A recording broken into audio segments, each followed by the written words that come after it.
लातूर जिल्ह्यातील लातूर तालुक्यामध्ये असलेल्या चाटा या ग्रामपंचायतीमध्ये 15व्या वित्त आयोगातून आलेल्या निधीचा मोठा अपहार झाल्याची धक्कादायक बाब समोर आलेली आहे। या संदर्भात ग्रामपंचायतीच्या कर्मचाऱ्यांनी अधिकाऱ्यांनी संगनमताने हा सगळा पैसा लुटल्याची तक्रार या ठिकाणी ग्रामस्थांनी केलेली आहे। नेमका धक्कादायक हा प्रकार काय आहे आणि कशा पद्धतीने हा घोटाळा पुढे आलेला आहे त्या संदर्भात आपण जाणून घेणार आहोत। माझ्यासोबत या ठिकाणी काही ग्रामपंचायतीचे ग्रामस्थ या ठिकाणी आहेत। काय तुमचं नाव आहे आणि कशा पद्धतीने हा सगळा निधी किती आलेला निधी आहे, याच्यामध्ये कशा पद्धतीने विनिमय झाला, अपहार किती झालेला आहे, कोण कोण अधिकारी सहभागी आहेत? माझं नाव अर्जुन लक्ष्मण कतलाकोटे, राहणार चाटा, तालुका जिल्हा लातूर।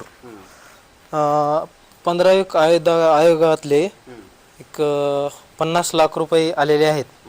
तरी त्या कर्मचाऱ्यांनी आत्ताचे सरपंच चालू उपसरपंच अनंत मनोहर गरकड और गोविंद महाके ग्रामसेवक और विस्तार अधिकारी या साहेबांना माहिती देत असताना देखील त्यांनी तक्रार नोंदवली नाही आणि ह्या पैशाचं काहीही गावात काम झालेलं नाही। या मग ही 50 लाख रुपये गेले कुठं? 50 लाखाचा निधी गेला कुठं? ह्या तिन्ही कर्मचाऱ्यांनी काय केले, काही ह्याचा दाखवलं नाही, प्रूफ दिला नाही। आम्ही तरी माहिती घेतली तरी दिली नाही त्यांनी माहिती। आता हे 50 लाखाचा 15व्या वित्त आयोगातून निधी आल्याचं सांगितलं जाते। या 50 लाखामधून विकासाचे कुठलंच काम ग्रामपंचायत झालं नाही का?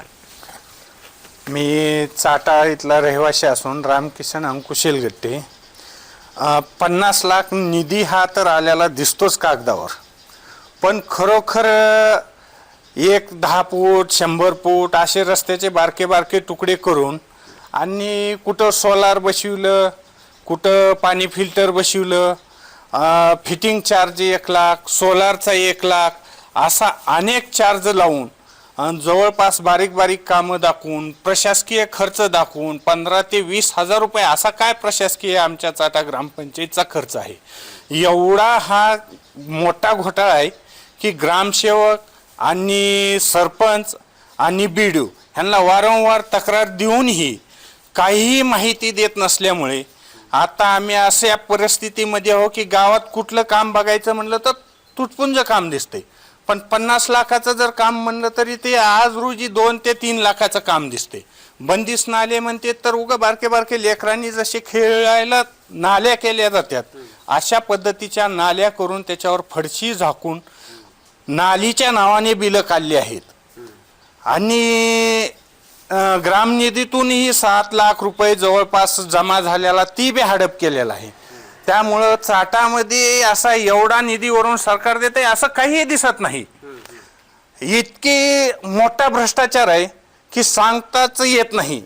सामान्य माणसाला एक तर रस्त्यानं चालता येत नाही आणि पाणी पण मिळत नाही 15-15 दिवस। पाणी म्हणलं की ती म्हणतो ती सोडल, ग्रामसेवक तर फोनच उचला तयार नसतो आणि 2-2 महिने तर गावावरच नसते।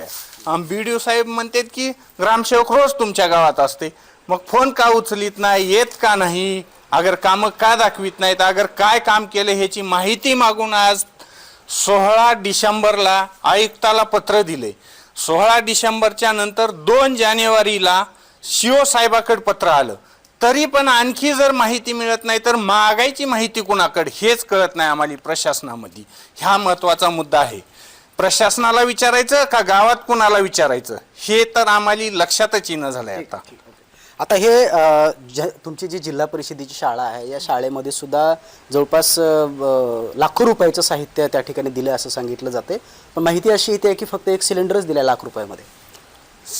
शाळेमध्ये आम्ही गेलतो तर आम्ही हेडमास्टरला बोललो, हेडमास्टर म्हणला फक्त पेटी दिली आहे म्हणला, त्याची फिटिंग केलेली नाही, वस्तू दिलेल्या आज नाही दिलेच जमायत म्हणले। ती 1 लाखामध्ये सिलेंडरच, फक्त 1 लाखामध्ये सिलेंडरच, गॅस सिलेंडर। बरं, मग साहित्य आलंच नाही, साहित्य आलंच नाही। मग आता काय शासनाकडे काय मागणी करणार आहेत का तुम्ही?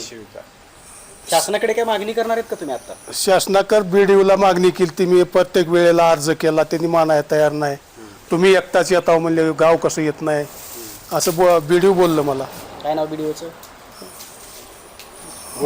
गोड बोलले साहेब। मागणी काय मग तुमची? मी अर्ज देऊन त्यांनी चौकशी होईल